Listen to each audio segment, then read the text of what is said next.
Winalis Army dari KPI 2. Di sini, saya akan membahas dua teori tentang perkembangan sosial anak menurut teori dari ahli barat dan teori menurut ahli pendidikan Indonesia beserta contoh praktis dalam kehidupan sehari-hari. Yuk kita bahas satu persatu. Yang pertama, teori menurut ahli barat yang dikemukakan oleh Schopenhauer pada tahun 1778 sampai 1860. Teori ini ada 3 jenis teori.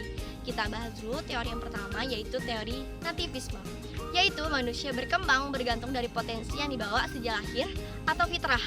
Perlu kita ketahui bahwa ada 3 faktor pembawaan. Yang pertama ada faktor genetik. Faktor genetik ini bisa dilihat dari pewarisan yang bersifat jasmani atau fisik, contohnya warna kulit, bentuk, postur. Misalnya si NA memiliki hidung yang mancung karena ayahnya mancung dan keturunan bule.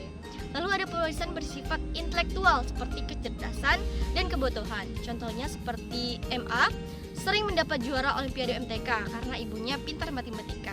Ada pewarisan bersifat tingkah laku, contohnya AN sering berkata kasar karena ayahnya sering menggunakan kata kasar dalam sehari-hari. Kedua, ada faktor kemampuan anak yang menjadikan seorang anak dapat mengembangkan potensi yang ada di dalam dirinya. Kemudian ada faktor ketiga, yaitu pertumbuhan anak, yang mendorong anak mengetahui bakat dan minat di setiap pertumbuhan dan perkembangan secara alami. Sehingga jika pertumbuhan anak itu normal, maka anak itu akan aktif dan refleksi. Kemudian, teori kedua, teori empirisme atau pembawaan lingkungan. Jeluk mengatakan bahwa manusia lahir ibarat kertas putih, pribadinya dibentuk oleh lingkungan. Kita mengetahui bahwa anak ini lahir dalam kondisi fitrah, yang mana anak ini mulanya menyukai kebaikan yang kita sebut dengan ma'ruf dan membenci keburukan yang kita sebut dengan munkar. Contohnya nih, fitrahnya mempunyai sifat jujur, amanah, kemudian santun, tidak suka berbohong. Tetapi lingkungan terhadap anak ini sangat besar pengaruhnya, yang menyebabkan anak ini bisa memiliki sifat tercela. Contohnya nih, orang tua yang membiarkan anaknya berteman tanpa kendali dan membiarkannya dengan berteman dengan siapapun tanpa batas. Kemudian ada kemungkinan bahwa anak ini akan terpengaruh menjadi orang yang tidak baik atau mempunyai sifat tercela. Tapi bukan selamanya lingkungan ini pengaruhnya buruk ya teman-teman. Bisa juga kok pengaruh ini baik apabila kita dekat dengan hal-hal yang positif tentunya. Selanjutnya ada teori ketiga, yaitu ada teori konvergensi yang dikemukakan oleh William James. Teori ini yaitu paduan dari teori nativisme dan teori empirisme. Teori ini mengatakan bahwa setiap anak yang lahir ke dunia telah membawa sifat atau pembawaan yang baik maupun yang buruk.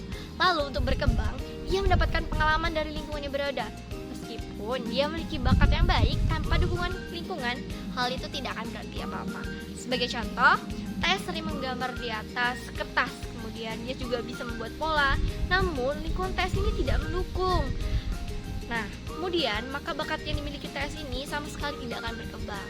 Nah, lingkungan ini sendiri bisa dari lingkungan keluarga, teman, masyarakat, pendidikan, atau sekolah.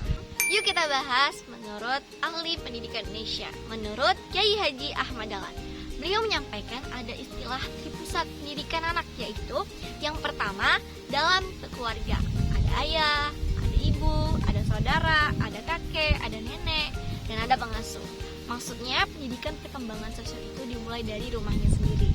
Kemudian yang kedua ada pendidikan di sekolah, yaitu ada guru, pegawai, teman-teman, kurikulum, pembelajaran, media, dan lain sebagainya. Maksudnya sekolah ini juga sangat berpengaruh untuk pendidikan seseorang, baik dalam lingkungannya maupun pembelajaran di sekolah. Kemudian yang ketiga ada pendidikan di masyarakat umum, seperti ada interaksi sosial, ada struktur, ada tradisi atau budaya, teknologi, perubahan sosial, HP, dan media sosial. Nah teman-teman, itulah tadi sedikit penjelasan tentang teori perkembangan sosial anak dan contoh praktisnya dalam kehidupan sehari-hari.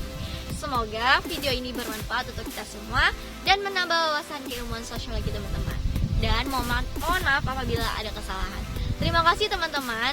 Saya akhiri, wabillahi taufiq wal hidayah. Wassalamualaikum warahmatullahi wabarakatuh. Thank you for watching. Bye bye.